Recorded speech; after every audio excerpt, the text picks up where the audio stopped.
Rahacham is a legend of the game, done incredible things for Indian cricket, and I'm sure will be extremely helpful for all the players in his team in terms of being an example as a great leader for India. So I'm sure there's been huge benefit for Shubman taking on that role, as other players as well. I know Shubman's got great leadership qualities, and I'm sure he's chomping at the bit to get involved as much as he can and have a big impact on India cricket. And we saw an incredible test series in England, which right at the start of his captaincy, which is an incredible challenge to go over there in those conditions with a young team. And if we look at Mohammad Siraj, I got to know Mohammad Siraj very early on in his career before he played for India.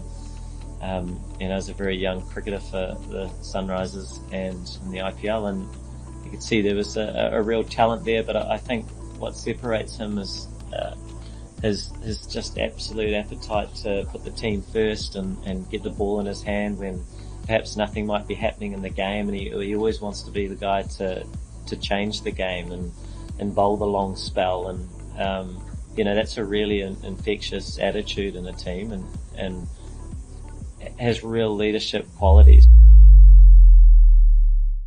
What do you think is going to be your ultimate ambition in international cricket from this stage? For like a young player, or No, like for yourself? Myself? Yeah. With the time I have left. Look,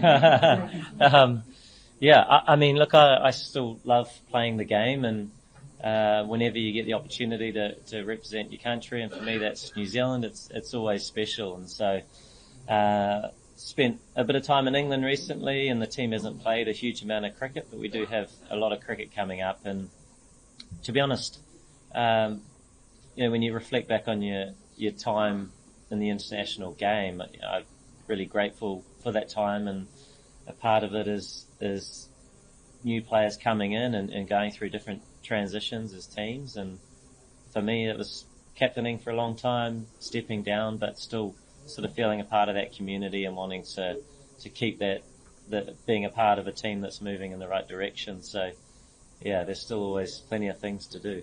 I mean, there's been a lot of chat around the test game and trying to keep sort of injecting life into it to some of these nations where it's certainly challenged a lot more.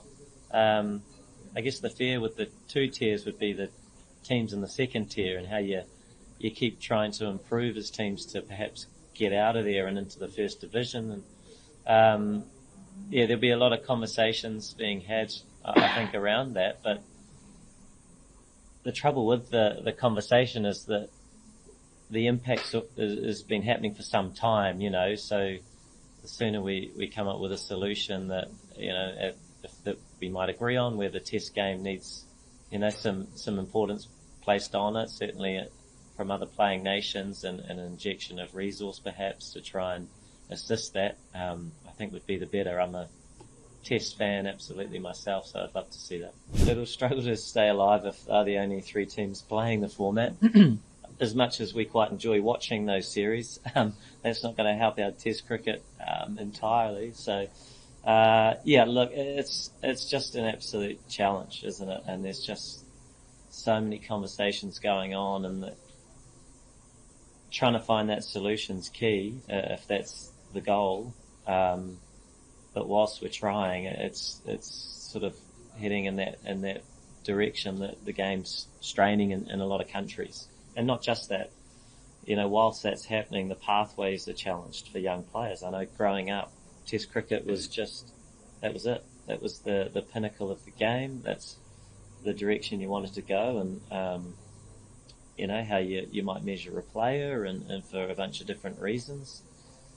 Now there's so many more things out there, and players are choosing not to play perhaps the red ball format at a really young age, which is, some of the extra opportunities that exist. So you're fighting pathways for players as well in countries where the game's challenged, and a young player now aspires to play in a franchise league or something else, where that was never the case when the test was the clear pinnacle in all the countries. So it is a challenge. Hopefully there's space there to have a balance and a pathway for players around the world where Test cricket's still recognised as the pinnacle, but we'll have to wait and see. The Test game has been challenged certainly in some countries more than others, so to put together 3 Test match series, 4 Test match series when commercially it's challenged, it's not easy for boards to bear that.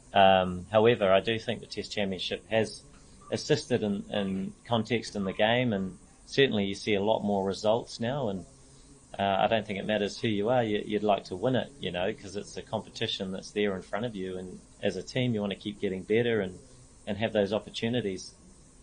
I do think there's tweaking to be done, but the schedule is incredibly busy, with not just the international game, but obviously all the franchise cricket that goes on, and the clashes that kind of exist, and the challenges that are in front of players. So there's a big job on people's hands to try and make sure that coexists, and really what takes priority in the international calendar. So 2 Test match series, they're not ideal. I mean, I've played in a number of them, being from New Zealand, and we always cry out for more. But often it's sort of the way it is, and I'd love to see the Test game grow, and more resource put around it, so teams and countries have the opportunity to grow. But those are big conversations.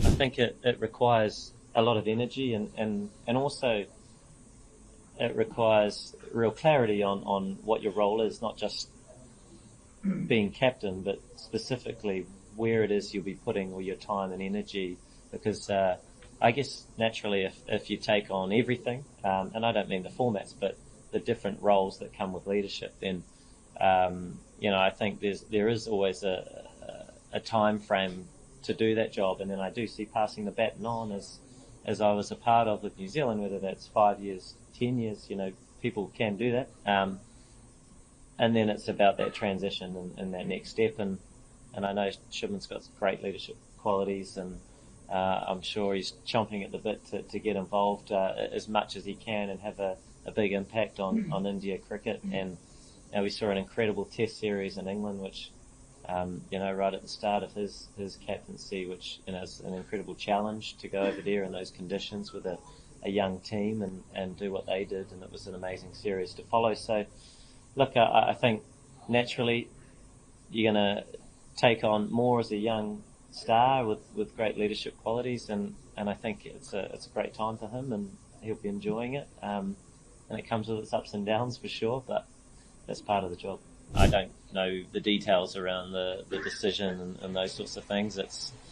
I'm a bit more closely connected with the New Zealand environment, but look, Rohit Sharma's a legend of the game, done incredible things for Indian cricket, and I'm sure will be extremely helpful for all the players in his team in terms of being an example as a great leader for India. So I'm sure there's been huge benefit for Shubman taking on that role, as other players as well. I mean, the World Test Championship final was a great moment for us for a number of reasons. We'd been close in a couple of other events, and so quite quickly, after some of those days to be in another final and have a great sort of, 6 days in the end, which was quite unique, but, and get across the line was really special. I think the achievement here, in a 3 Test match series in India will probably be our finest achievement as a Test playing nation. As we've seen for so many years, the challenge that it is to come here and compete, and not let alone win and win a series and do what was done by the New Zealand team is remarkable, and absolutely I think that's a real highlight in the history of our game. As everybody's does, life situation changes over time, and I have a young family, and so my decision making isn't just a cricketing decision. It's a much wider decision that is made, and very much in close contact with New Zealand cricket around that. So it's not a long plan and a specific plan. It's working together and crossing those bridges as it comes.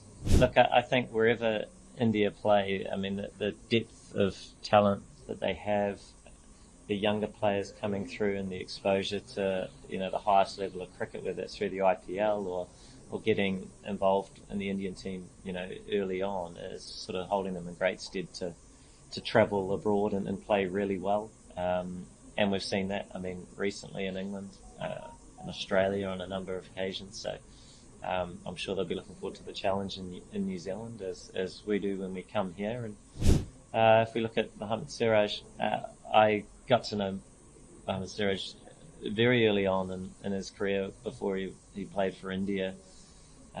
As a very young cricketer for the Sunrisers and in the IPL, and you could see there was a real talent there. But I think what separates him is his just absolute appetite to put the team first and get the ball in his hand when perhaps nothing might be happening in the game, and he always wants to be the guy to change the game and bowl the long spell, and that's a really infectious attitude in a team, and has real leadership qualities. People see that and they want to rise and try and emulate something similar. And for us in the New Zealand team, it was like a Neil Wagner, who would come in and try and have an impact and would sort of never lie down and sort of, he would just always walk towards the challenge, and often that kind of cooled the heartbeat of the team, and I think Mohammad Siraj is that.